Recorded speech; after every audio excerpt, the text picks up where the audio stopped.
as I want to give a testimony first. Wednesday night we went up early I had a doctor's appointment up. Dad's always, and Brother Williams talking about different things that the Lord does for him, about the glasses and, just things like that. And I think we should all give him honor and praise for the little things that he does for us. And Wednesday night we got up there at the motel room. We always got a room up there at Nicholasville, Kentucky, is where we stay at. And it's just about 14 miles from my doctor. And we had a good rest. Got up next morning. We was leaving about 2.5 hours early, for what our appointment was. And we got out and went and got in the truck, and there was some boys over here on the side that was trying to get to work and had stayed there that night, and their old van wouldn't start. So I said, well, we got plenty of time. I'll just run over there and jump their van and get it started for them. Well, they had an old set of jumper cables that's about half wore out. Just make a long story short, I had a pretty good heavy set, but when they put mine on, everything started arcing.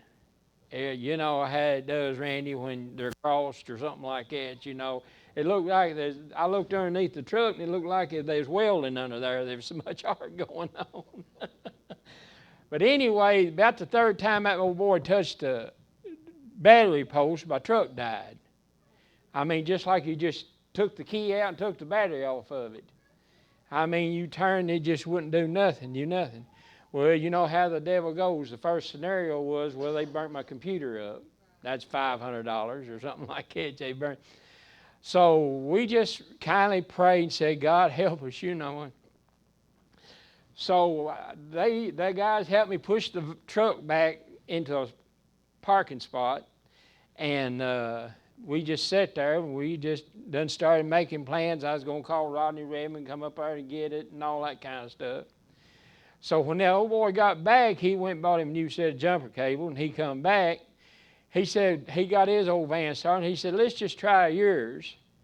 And so I said, well, I know it ain't going to work because I think the computer's burned up in it, And as soon as he hit it, it started. Just like that. I took it on, and in fact, we said we had done Pat call and said we ain't going to be able to make my appointment because we've had truck trouble. Time we got everything started and got up there, we was right on time with the doctor's appointment. Well, I got in there, and when I got there, I said we better try it. And when I tried it, it didn't do nothing. Done the same thing again.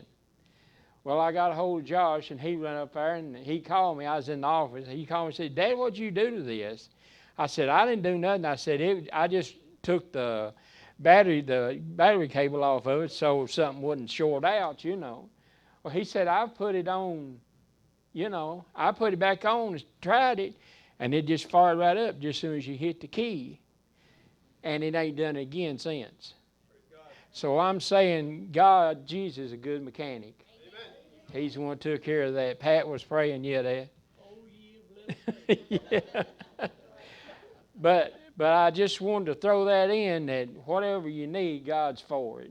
He's there. If it's a mechanic, if it's a bloodhound dog to find your glasses or whatever it is, or your little bolts or whatever you have to have, He's right there for it. He's the best metal detector you'll ever get a hold of. So tonight, I know we've been talking a little bit. Turn your Bibles to Isaiah chapter 57. I'm going to use one word out of this chapter, out of this verse, and I want you to understand. If you find it, just give you a minute. Isaiah 57, and I want you to go to verse 15 with me, and I'm going to read it real quick. Y'all got it? All right. For thus saith the high and the lofty one that inhabiteth eternity, whose name is holy. I dwell in the high and the holy place with him, also that is of a contrite and humble spirit, to revive the spirit of the humble, and to receive the heart of the contrite ones, which is a broken ones, which is the ones that is there that is sorry for their sins, or they're sorry for what they've done. But I want you to underline the word eternity. That's what I want to talk about. We've been having some messages and stuff about heaven. We've been about hell, about things that's going on. And, of course, our lesson this morning was talking about the second coming of Christ. And when He comes, that's going to be it. That's going to be all of it because it's there. And there's different things. But, church, I really and truly, it kind of, I know the devil has a little, wants to place a doubt.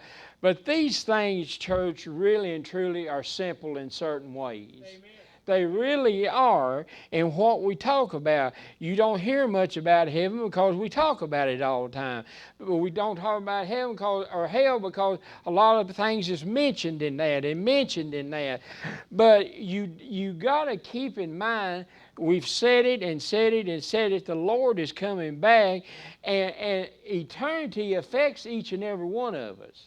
It will affect us in some way or another, whether we're a Christian, whether we're a sinner, wherever we are, eternity will affect us in some way or another. Now, eternity means that there was no beginning and no end. The title of my message, eternity is for a long time, or in other words, forever. We've had eternity. God is really the only one that can absolutely qualify and say, I'm eternal. Amen. Because He was there when it was there. When all this began, He was there. Now we've got the angel. The word here that is used when He says eternity is the only time in the Bible that He actually uses the word eternity. Now we have eternal, some of the other synonyms that we use is like forever or forevermore or for all, forever and ever. But you see, He said, now I live in eternity. I'm already eternal, but I'm living in eternity. And He said, and I'm here for you if you will just put your faith and trust in me and when these things is coming. So I want us tonight for just a few minutes. I'm not going to hold you long because I want to get to the point. But the thing of it is, I will say it again, eternity affects everybody. And as I say, eternity is a long time. You have different descriptions of what eternity is. A lot of people will use a ring. They'll say, eternity is like a ring because there's no beginning and there's no end. There's just all this type of stuff. You've heard it talked about in the Bible. You've heard it talked here in this church about the blue steel ball and the dove. They go all the way into eternity. You just barely scrape that steel ball. And when time, it goes all the way in and comes back out and scrapes it going back. But He says, but time, that little dove grounds that steel ball to powder, eternity will just begun. See, I've got this on my mind because I've got unsaved people that's going to be into this. Eternity is going to affect them. Eternity is going to affect him. Another one I read that is really true. He used the scenario, all the sand in the sea. He says there's sand in the seas and in the oceans and all this stuff. But I'm going to cut it down to a 5-gallon bucket because it does the same principle as what he's talking about. You take and pour that 5-gallon bucket of sand down. Now, this is the way he put it in, and I thought it was real good. And he says, you take every little grain of sand that's in that 5-gallon bucket, and you take and pull it out there and hit it with a hammer and crush it and do away. By the time you get that 5-gallon bucket of sand all crushed out and annihilated and just done with it, eternity would just begun. Yeah. Now you can imagine how it'd be with a whole full ocean full of sand. So this is what we're talking about. Eternity's a long time. I want you to think about this daily. We're living in a time that it's not going to be long till eternity is going to be here. Like I say, it's always there. We're just living in eternity. Here's the way I look at it. Eternity's like it. We're kind of living right here. We're kind of living right here. We're kind of doing it. But when this is over with, when the second coming of Christ comes, when the great white throne judgment comes, and when the marriage supper comes, and all this stuff comes, when that's over with, then it's just going to go on. It's just going to go on. So you understand the way you're living right now, if eternity is going to affect you. You know, how does it affect you? You know, first of all, it affects you just by what God done when He created you. In Genesis chapter 2, what does He say? Now God formed the man. He made him out of the dust of the earth, and He breathed into him the nostrils, the breath, you know, the life of breath. Or in other words, He made him a living soul. So what does that tell you? Whether you want to be or not, when God created you in your mother's womb, He had that living soul with you. And that soul is eternal somewhere. Yeah. It's going with you somewhere, because the old body here is going to die. The old body is going to go back to the dust of the earth. But when that body dies, then your soul is still going somewhere. Your soul is eternal. Why? Because God breathed in you that breath of life. That means God's eternal. When He breathed God into you, that made you an eternal soul. So you see, just when you die, you're not going to be like a lot of guys and people talks today. When you die, that's as far as you go. It's right there at the grave. You're going somewhere, and you're going to live somewhere eternity. There's no stopping. Now remember what eternity is. There's no starting and there's no stopping. There's no beginning, there's no ending. So when this thing happens, your soul's going somewhere. Amen. And that's what we need to understand, to know that how you live in your life. Ask yourself this question: are you ready for eternity? Amen. Are you ready for that time to come when this thing comes? Because if you're not, when that is done, when that's over with, then you're one or two places. You're one or two places. How does it affect the Christian? How does it affect those that are living right? How does eternity do that? So you remember, you're living, you're a child of God. But we talked about here, was it last Sunday night, talking about heaven, talking about the splendors of heaven, talking about what's not going to be in heaven, what's not going to do that. That's not going to last for just a certain time. It's going to last forever. The joys that you have, the peace of mind that you have. I know we talked about it. It's really unfathomable to understand the situation that is. But when you look at that and you see what's going on, when you finally get that new body and you absolutely realize, hey, I'm here forever. I don't have to worry about time being over with. I don't have time to worry about things that's going to happen because I got to get back to work, or I've got to get back to the kids. I've got to get back to this. You're happy. You're happy. And this is going to last forever. How does it affect the sinner? Just exactly the opposite. We talked about 3 or 4 weeks ago, we talked about what's in hell. Amen. We talked about what's not in hell. The sicknesses, the diseases, all through the Bible, they're talking about eternal damnation. They're talking about eternal punishment. They're talking about, when they say eternal, that means forever. Just like it is for heaven, we have eternal inheritance. We have these things that's going on in our life, and I love it because I know once we're there, that's what blesses me. That's what keeps me going. Once we are there in heaven, you'll never have to worry about it again. That's what I'm looking forward to. But if you're on the other hand, when you get to hell, that's where you're going to be. That's what I'm talking about, church. That's what I really want you to think about. Heaven, or eternity, affects you in some way. It don't stop when you die. It don't stop when you do that. It's going to affect you even after you're dead and gone. That's what it is.